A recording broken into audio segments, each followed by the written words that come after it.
పెళ్లి ఆలస్యం అవడానికి గ్రహాల ఆగ్రహమే కారణమా అంటారు. ఖచ్చితమే. కుజదోషం, కాలసర్ప దోషం, దారాదోషం, మీకు తెలవని పెద్దవాళ్ళు చేసిన పితృదోషాల్లో కొన్ని వందల రకాల వలన ఆలస్యం అవటమే కాకుండా పెళ్ళైన తర్వాత విచ్ఛిన్నం అవటము, పిల్లల విషయంలో ప్రాబ్లము, ఇవన్నీ కూడా కొన్ని వందల వేల రకాలు ఉన్నాయి. ముఖ్యంగా కొన్ని దోషాల నివారణ కేవలం అదృష్టత్నాల వల్లనే. అదృష్టత్నం పెట్టుకున్న తర్వాత ఎన్నో రోజులు 45 సంవత్సరాలకు పెళ్లి కాని వాళ్ళు అద్భుతమైన సంబంధాలు కుదరటమే కాకుండా అద్భుతాలు జరగటం, అవన్నీ కూడా నేను నా టెస్టిమోనియల్స్లో చూడండి. అదృష్టత్న దానం వలనే ఎన్ని కారణాల వలన ఇబ్బందులు ఉన్నా కానీ అదృష్టత్న దానం జరిగిన వెంటనే బ్రహ్మాండమైన వివాహం మీరు కల్లో కూడా ఊహించలేరు. అంత గొప్ప సంబంధాలు ఉన్నాయి, అంత వ్యాపార వ్యవహారాలు చేసేవాళ్ళు, అంత సుఖ సంపదలు ఇచ్చేవాళ్ళు, అంత మంచి సంబంధాలు ఉన్నాయని మీకు తెలియను కూడా తెలియదు. అలాంటి మంచి సంబంధాలు అన్నీ కుదురుతాయి.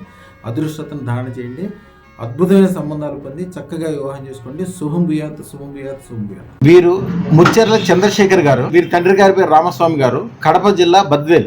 వీరిది ఎలక్ట్రికల్ బిజినెస్. అలాగే వివాహ విషయంలోనూ కూడా అడగటానికి వచ్చారు. 2.5 నెలల క్రితం వచ్చారంట. ఎన్ని నెలల క్రితం? అంతే స్వామి, 2.5 నెలలు కాలే స్వామి. నేను 5 సంవత్సరాల నుంచి మంచి అమ్మాయి కోసం చూస్తున్నాను. నా మనసుకు నచ్చిన అమ్మాయి దొరకలేదు. ఇప్పుడు మంచి సంబంధం కుదిరింది. యాక్చువల్లీ ఆయన రావటం నాకేం చెప్పారంటే, స్వామి మీ ద్వారా నాకు 2.5 నెలల క్రితం అదృష్టం పెట్టుకున్నాను, ఇప్పుడు నాకు 50 కిలోలు బంగారం దొరికిందండి అన్నాడు. ఇంకోటి జరిగింది స్వామి, మిరాకిల్. ఇదే అమ్మాయి వచ్చి నీకు సమాధానం చెప్తుంది, నా భార్యను తీసుకొని వస్తే అక్కడికి. ఆ అమ్మాయి ఎంత ఇష్టపడుతుందో, నేను ఎంత ఇష్టపడుతుందో అన్ని నీకు ఆమె చెప్తుంది రేపు వచ్చినప్పుడు.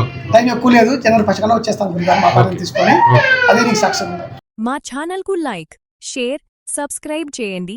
మీ అదృష్టం మొదలవుతుంది. అదృష్టర్ జ్యువెల్స్ ను సందర్శించండి.